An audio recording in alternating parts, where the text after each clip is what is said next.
Pengalaman horor di rumah sendiri. Hello everyone, Assalamualaikum warahmatullahi wabarakatuh.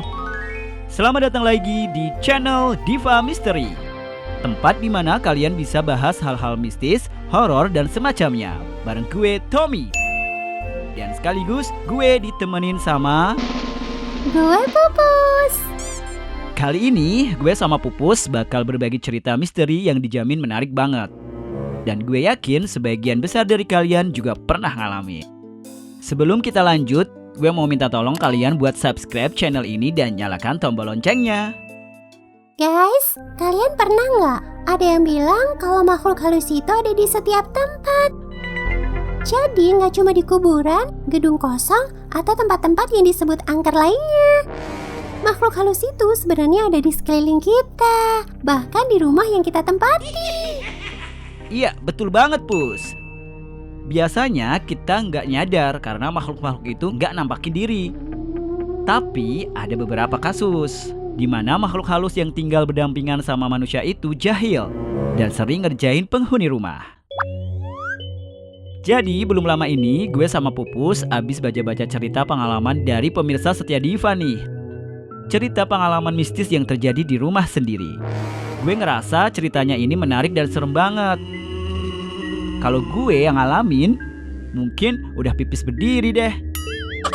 Daripada penasaran, kita langsung aja simak ceritanya. Cerita ini pengalaman nyata dari seorang penonton Diva Misteri bernama Ani. Suatu malam, Ani ini tiba-tiba terbangun karena gara-gara ingin buang air. Saat itu sekitar jam 1 malam. Rumah sudah sepi dan lampu-lampu juga sudah dimatikan. Pas Ani jalan menuju kamar mandi, Ani kaget banget nih karena lihat ada anak kecil yang tidur di depan buffet rumahnya. Sok banget kan? Kok bisa ada anak kecil di rumah gue? Anak siapa sih ini? Gitu mikirnya. Langsung disamperin lah 3 anak kecil yang tidur itu. Dibangun-bangunin. 3 anak kecil itu bangun. Kelihatan seperti anak kecil biasa.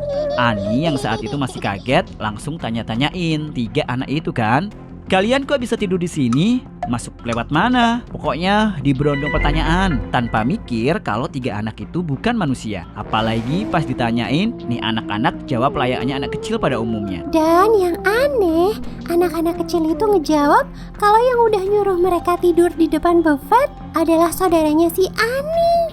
Ani mulai ngerasa aneh nih. Sampai di suatu titik, Ani mulai ngerasa agak merinding. Tapi di saat yang sama, dia juga makin pengen ke kamar mandi. Akhirnya pergi dulu lah si Ani ke kamar mandi. Pas selesai dari kamar mandi, Ani balik lagi ke ruang tengah kan? Dan di sana sama sekali nggak lihat anak kecil itu lagi. Bahkan karpet yang sebelumnya dipakai buat tidur anak-anak kecil itu juga masih dalam keadaan terlipat rapi di atas buffet. Ani sempat cari-cari anak kecil itu di tempat lain. Kirain ngumpet apa gimana ya? Tapi ternyata sampai penjuru rumah diputerin, anak-anak kecil itu juga nggak ketemu. Saat anak-anak itu nggak ketemu, Ani baru ngerasa ketakutan banget nih. Dia akhirnya langsung lari ke kamar orang tuanya dengan panik cerita kalau barusan dia lihat 3 anak kecil tidur di ruang tengah, terus tiba-tiba hilang. Orang tuanya pun ngejelasin kalau setiap rumah itu memang selalu ada penghuni yang lain. Gak cuma rumah, tapi juga tempat lain. Cerita melihat 3 anak kecil misterius yang tidur di rumahnya itu bukan kejadian yang terakhir guys. Karena beberapa hari setelahnya, Ani juga masih melihat penampakan yang lebih serem lagi. Ani ini memang sepertinya punya mata yang peka ya, sampai bisa lihat penampakan sejelas itu. Banyak juga penghuni lain dari sebuah rumah agresif banget, sampai hobi menampakkan diri, gangguin penghuninya terus-menerus. Kayak kasus di rumah dengan 4 kamar di Louisiana, Amerika Serikat. Rumah yang dibangun tahun 1930-an itu udah terkenal banget angkernya. Pemiliknya pengen jual, tapi nggak ada yang mau beli. Bahkan saat si pemilik ini menjualnya secara gratis, satu orang pun nggak ada yang mau beli, guys. Mantan penghuni rumah itu pernah bagiin cerita tentang rumah itu. Katanya selama tinggal di rumah itu, dia ngalamin banyak kejadian aneh. Seperti melihat seorang wanita tua yang lagi ngaduk masakan di dapur. Konon dulunya rumah itu memang ditempati oleh seorang wanita yang tua sekali, memasak di dapur. Di tahun 1967, wanita itu meninggal di usia 90 tahun. Lo sendiri kalau misalnya dikasih rumah itu, mau nggak, Pus? Kalau gue sih jelas mau ya, Tom. Ntar kalau gue yang nempatin, gue undang orang-orang buat pengajian rutin, biar rumahnya nggak horor lagi. Cakep. Tapi emang rugi banget sih ya nggak mau. Orang rumahnya bagus, gede gitu kan ya. Betul banget. Ngomongin soal pengalaman horor di rumah, sebenarnya cerita si Ani belum selesai, guys. Jadi pengalaman Ani lihat penampakan anak-anak kecil di ruang tengah itu bukan jadi kasus terakhirnya lihat penampakan, dan bahkan lebih serem.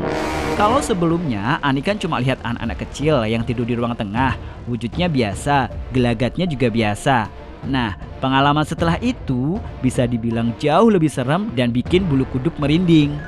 Jadi suatu malam, Ani tidur dengan adiknya. Ani sama adiknya ini memang masih sekamar, guys.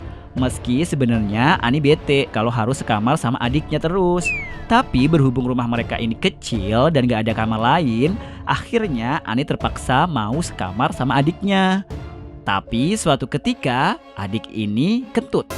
Itu bikin Ani sangat terganggu banget. Ani marah dan akhirnya keluar dari kamar. Ani baru aja berbaring di sofa, tapi saat itu tiba-tiba saja kejadian gak terduga terjadi.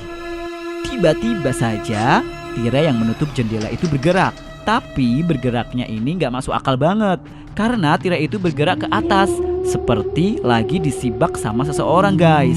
Padahal saat itu gak ada siapa-siapa. Karena heran, Ani akhirnya melihat keluar jendela. Saat itu tiba-tiba muncul sesosok makhluk menyeramkan, besar, bertaring, matanya menyala, rambutnya panjang, keriting, dan megar. Pokoknya serem banget. Itu serem banget sih, asli. Iya, makanya kalau gue pasti udah trauma. Makasih buat Ani yang udah berbagi cerita ya. Semoga kedepannya nggak ada pengalaman-pengalaman menyeramkan lagi.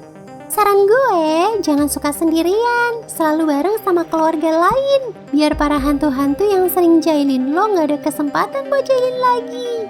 Jangan lupa banyakin ibadah, berdoa supaya selalu dalam lindungan Tuhan. Kalau gitu, sampai sini dulu perjumpaan kita kali ini. Tunggu, mau ngingetin lagi buat teman-teman yang punya cerita misteri atau pengalaman pribadi yang berbau horor, bisa banget berbagi cerita sama kami ya. Kalian bisa kirim email ke divatheseries2015@gmail.com. Gue juga yakin kalian di rumah pasti juga banyak yang punya pengalaman mistis dan serem yang patut diceritakan. Kalau gitu, gue sama Pupus pamit undur diri dulu ya. Sampai ketemu di obrolan selanjutnya.